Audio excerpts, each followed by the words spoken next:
Welcome back to Talkin' Live. Today we continue with part 2 of our very insightful interview with Jose Stelle. Be sure to go back and watch anything you missed from part 1 of our interview. And now, let's join our host. The idea of public schools, for example, what do public schools teach? When you have a Ministry of Education, a Department of Education that in the old days, education was still a state thing. Even though it's a state thing, it can still be corrupted, right, by ideologies.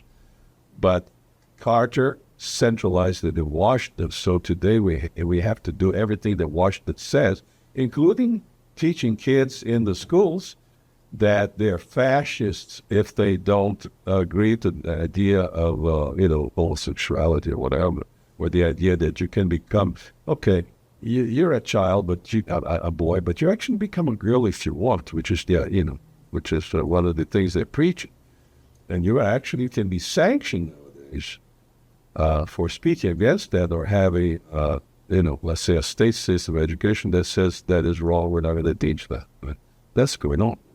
What do you think about the Olympics? The abomination. Well, that is what's coming. You see, that's the new socialism. The socialism of Marx kind of died because he was mostly interested in economics. Of course, she was also interested in destroying the family and all that, but his point of view was still mostly economic. Obviously, the economics of Marx was a disaster, right? So his student, Antonio Gramsci, this Italian theorist of the 1920s who was being persecuted in Italy. He went to Russia and spoke with Lenin, and even instructed Lenin on some of the things that Lenin should do. Antonio Gramsci was one of the smartest in terms of Marxism and socialism and destruction of the traditional societies, and destruction of Judeo-Christian, Greco-Roman basis of our culture here. He wanted to destroy that because, in other words, socialism. See, Marx and Lenin thought that, okay, you just have to take over the economic system, right? And then you impose these ideas, and people have to follow them, and pretty soon you have socialism, communism. Gramsci said, it's all in the mind. You've got to destroy their psychology. You have to change their way of thinking by destroying their culture, right? So all of these things that are happening, this emphasis on support for homosexuality, for example, is a good thing, rather great thing that we have. All of these sorts of things are actually come out of Gramsci, not out of Marx or Lenin. Besides, Marx also promoted the idea of homosexuality. He was a male chauvinist, really. But in order to destroy the society that he was trying to fight against, he also promoted the idea of homosexuality as something that should be used, not because it's good. Of course, he knew it wasn't good. But he was really a male chauvinist, But he used it. He used the idea to subvert the culture that he's trying to destroy. Right. Back to brainwashing. Oh yeah. And of course, then all of these ideas started to come in, and people started writing, getting excited about it, and they wrote theses, and they became professors in universities and teachers. And the University of California, state, all the universities of California, 92% of the teachers or professors are, quote, liberal or progressive. In other words, they're socialists. Where they don't understand the fundamentals of the country in which they live, and they don't support the idea of the rule of law and all the sorts of things. They think that's old-fashioned. We need to change, right? and only about 8% are conservatives or libertarians. Well, if that's happening there, it's probably happening elsewhere. Right. So that, let's go back to how this thing happened. Lenin created the idea of, how do you say it? The filling up of spaces for the consolidation of power. In other words, you're not going to take power in Brazil or in the United States unless all the bureaucracies and all the schools and all the, even the churches, of course, nowadays, they're all bought into this. Unless you have your people in there, and so you control the system from the inside, right? Yeah. So you consolidate power by having your people in there. The majorities in Congress, in the universities, in sports, any place that you can actually do, right? Something else, for example, that actually helps that, and again, it comes out of the electoral representative system in Article 1 of the Constitution, which is that when the rule of law disappears from the minds of and politicians are not interested in the rule of law or in creating fundamental legislation to improve the country. They're interested in creating, let's say, products, publicly funded products that they can sell in order to maintain their power as a party and in order to get reelected also in the next election, right? So, as a result of all that, you have this industrialization, right? This manufacturing of laws and regulations all the time.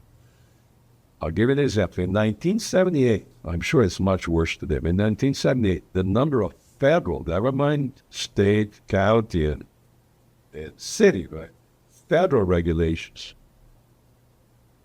80,000 pages of small print. Nobody knows what's in there.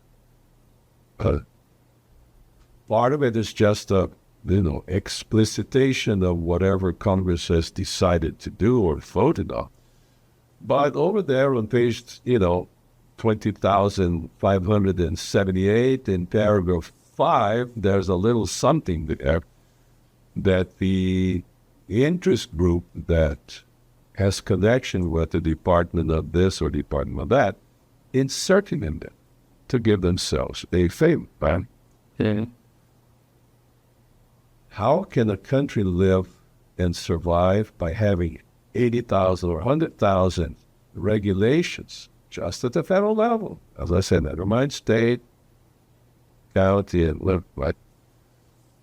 We're tied up with rules. Our hands are basically tied, and at the same time, we are supposed to pay taxes, 50% of our effort, everything we produce, everything we gain, to go to these people who are ruling over us.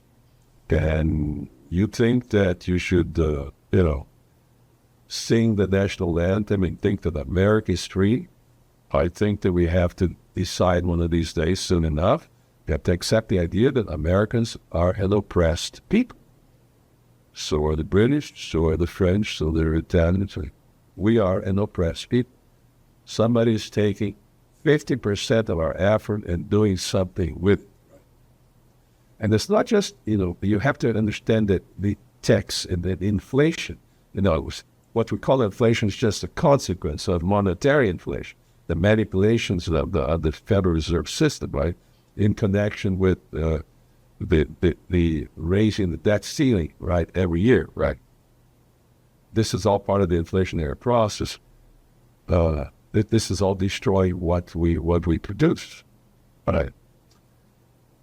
Let's give some number here. For example, I think it was around maybe 1995, 96, 97. There was a study that appeared in the Orlando Sentinel that showed, for example, that let's say we have a Social Security number, right? And you think that your quote unquote contributions to Social Security are actually going towards an account in your name. It is growing in interest, right? And at the end of your life, you're going to get all that interest that accumulated during 50 years. No. It's a slush fund. And somebody told me, I don't understand, but somebody told me that actually, according to the way it was created, the government does not even have the duty to actually pay you at the end of your life. This miserable thing. It's not, So it's a slush fund, basically, right? Okay, here's what this article, this study said. Let's say that because the idea that you have an account called, Social Security with your number 52974 whatever, doesn't exist. Right. You don't have an account there that's accumulating that's your own. So basically, with Social Security, you're saying it's just a standby cash cow for the government. Let's do two things. One is calculate the price of inflation over time and how it diminishes your growth. But let's talk about Social Security itself. If America simply revamped the Social Security system, and from now on, never mind, the people who are under the current system, they're gone. They're going to suffer whatever. But let's say our children from now on, from tomorrow on, their Social Security number has an account in a particular bank or and it's going to receive, let's say 5% a year or something, and you could actually be allowed, since it's your property, it's your money, right? The Social Security system is a system that is an attack on private property in the terms of money, right? In the terms of what is actually yours. It's actually stealing from you, right? But let's say that if we apply the principle of private property to the Social Security account that you have, and then we compel, so that everybody actually has a real account that's actually accumulating at the rate of 5% a year. The most measly thing that you can get in any form of investment, it's the poorest form. Even if at that, over a period of 50 years, the American worker, this was way back in 1997, there would be more today, would be making $12,000 a month in income instead of 1987.29, which is the average today of the retiree. Where did all that money go? Where did that 10,000 money go? That's what inflation does to you. And also, that is what this system that's not capitalized and steals your property and your effort of your whole life. And in the end, you become a ward of the state. You have to depend on this awful system that oppressed you and stole from you all your life. And you have to say, sorry, but Senator, can we get a little more? Maybe add $100 to my, $100 a month to my my average. The average is around $1,928.75 right now, right? And so in order to get your vote, because the elderly vote at the rate of 97%, whereas the rest of the population vote at the rate of about 51%. So the elderly vote is worth 2 votes, not 1. So they're going to give you a couple hundred to pretend that they're actually helping. They're not helping it. So you work all your life, and at the end of your life, instead of getting $12,000 or $15,000 a month income as a retired person, you get less than $2,000 on average. Oh, in talking to you, don't you think that we are an oppressed people? Yeah. Okay? Let me just finish about inflation. For example, the government says, well, inflation is low. It's only 3% a year right now. 3% a year over 12 years reduces the value of your money by 50%. If it's 7 or 8 or 10%, which it actually reduces the value of your money, your purchasing power, in 2 or 3 years. That's what we're living. This is the nightmare we're living in, as nobody talks about it. don't expect the GOP and, and these guys to talk about it or do anything about it. The GOP, the Republican Party, the conservatives are doing nothing about this. Absolutely. All of these things need to be done. And I can solve the problem of Social Security. I can solve the problem of education very easily. It's very easy to solve. But the way was to solve it or even want to talk. It takes away money from the government. Right? Yeah, the idea is, okay, let the government do it. Yeah. Okay, what I'd like to do, we're going to have to cut this off. Did you have some books yourself? Well, no, I just brought, Law, Legislation, and Liberty by Hayek is a book that should be read if you are interested in constitutional reform. Right? Okay. He proposes a new system.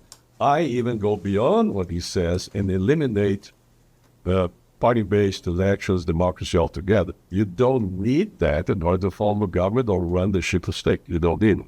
Right? But I don't have time to talk about it today. There's a way to do it. In fact, things like that already existed in the past. Like when you look at the legislation of some ancient Greek city with little that we know, also some good things that happened in the reign of Emperor Augustus of Rome. He was educated in Greek philosophy and stuff, so he had some Greek ideas. You can actually copy some of those things. Okay. The other book that is even more basic in terms of defining what the rule of law is Hayek's, again, The Constitution of Liberty, right? This book, The Constitution of Liberty. The second section in particular, which is the definition of the rule of law, is one of the most fundamental things that have been done in ever. And then, of course, this third part is about public policy, what should be done about different aspects of public policy.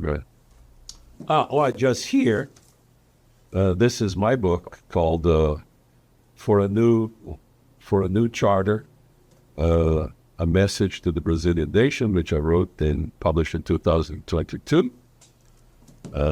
This here is my book. I don't like the cover. I was not responsible for the publication of it. I just wrote it. These are my lectures. I gave 18 lectures in China in 2013 on constitutionalism and the rule of law. This is the Brazilian. No, this is the Brazilian version of it. The English version is only online. This is the translation of it into Russian. Very nice edition. If Putin had read this, he wouldn't be doing the things he's doing. And this is the... I've been trying to get older. Yeah. And this is the translation of the China lectures in Thailand, which was praised by the Prime Minister way back in 1915 and exerted some influence in the creation and the framing of the Thai Constitution that came out finally in 2017, So, okay, well, we'll make a little section on these books so we can advertise them. But we'll talk about that. Anyway, the other thing is, I'm really enjoying your show and what we're doing and what you're talking about, and your knowledge. I would like for you, we're about ready to cut off, and I'd like for you to come back again. Okay. And I would like to make quite a few shows with you. Okay. Yeah, we could do one on education. We can do one on Social Security. We can do one on health care for everybody, like kind of Obamacare. Mm-hmm.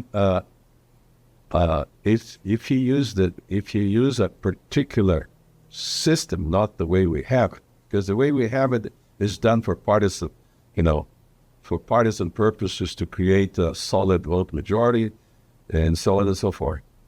It needs to be refurbished, and under different rules. And it's something that, even though it's kind of socialistic, according to the libertarians and classical liberals, I actually don't think it is. I think it's, given the injustices that our system has produced over so long, and you have to have a transition period to a new system in which everybody is independent. Let's say most people are independent, right? Yeah. Because if you're on welfare or something, you're actually, in a sense, imposing on your neighbor, right?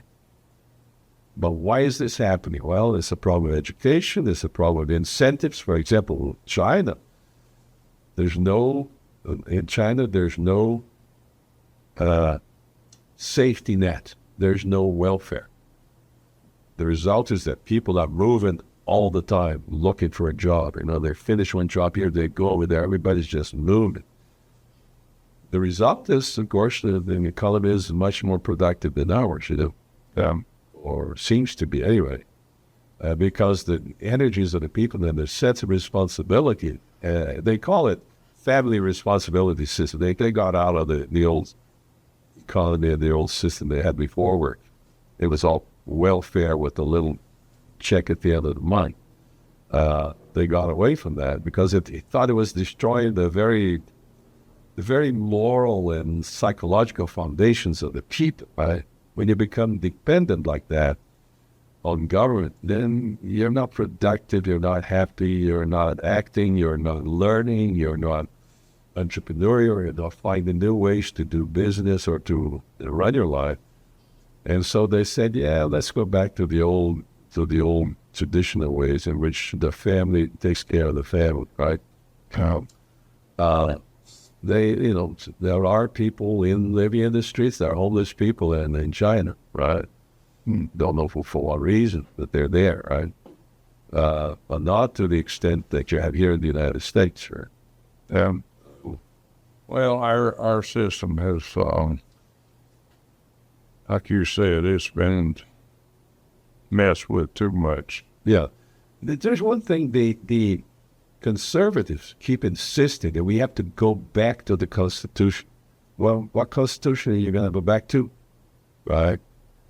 All the violations against the Constitution that are happening right now are happening through the electoral process set up in Article 1 of the Constitution. There are some other articles that are really dangerous in the Constitution that give a lot of power to the central government.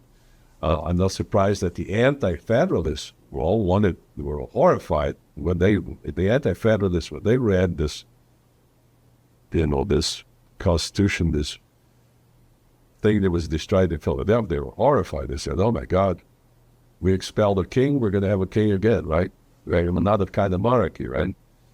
And so they insisted they said, "Okay, we'll sign off on it as long as we have a Bill of Rights."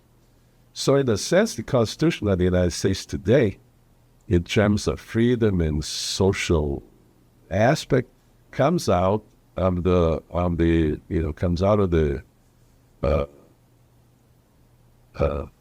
Declaration of Rights, rather than out of the Constitution itself.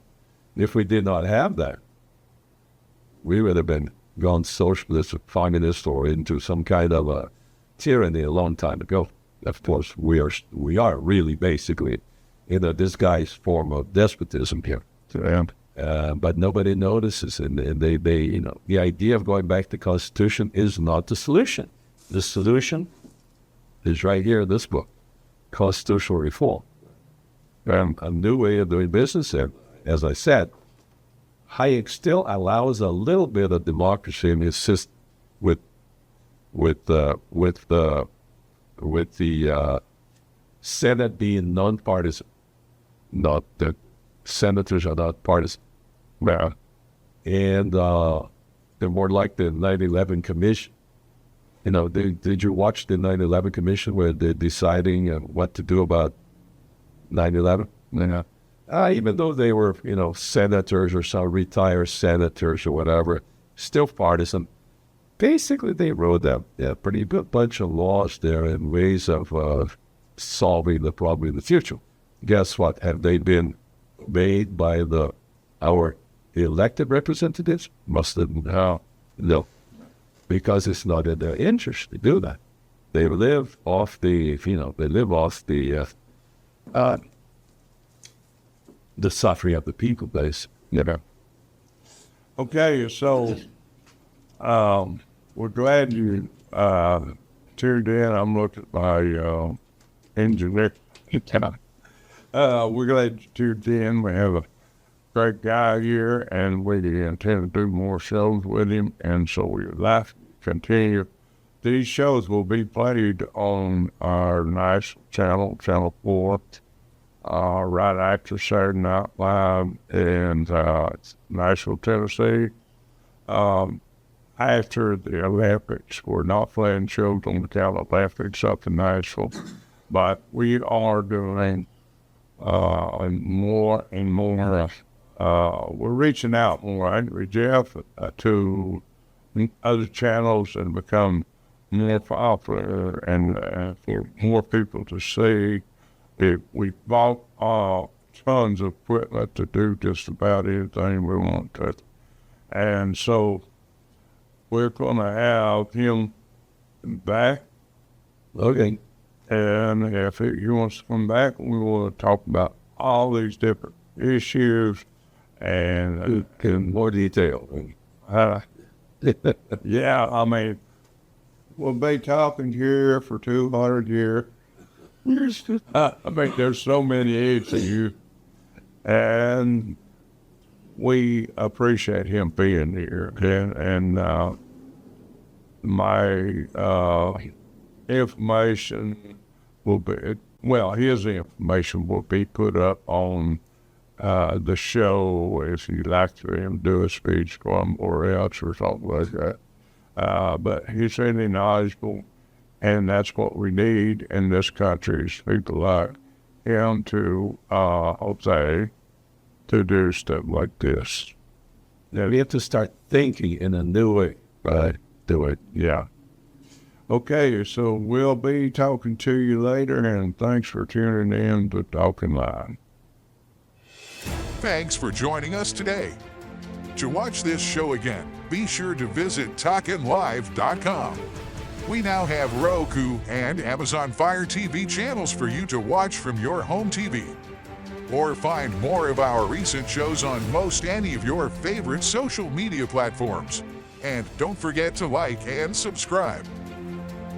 Good night, world. We will be talking live with you next time. The views and opinions expressed on all Talkin' Live presentations are those of the host and their guests, and not necessarily those of the staff or management of the Talkin' Live TV broadcast studio, or by this channel or its management.